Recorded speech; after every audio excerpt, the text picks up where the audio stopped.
cadangan BBM nasional berapa hari? Masih cukup 20 hari. Tadi Cukup. patokannya aman, Pak. Sampai dengan hari ini nggak ada masalah. Kondisi terkini geopolitik ya, menyangkut dengan penutupan Selat Hormuz di Iran. Karena ini kita antisipasi tentang pasokan minyak dunia. Karena bagaimanapun kan kita masih melakukan impor 1 juta barel per day. Ya. Nanti saya besok insya Allah rapat di SDM, kami akan rapat Dewan Energi Nasional. Apakah Untuk membahas. Rapat dulu baru saya sampaikan hasilnya. Cadangan harga beras sudah naik ya Pak?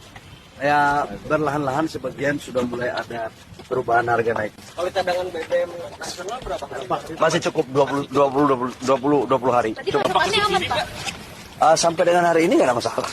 Tapi kan harga dunia kan pasti akan terjadi koreksi ketika kondisi geopolitik yang tetap terus memanas di Timur Tengah.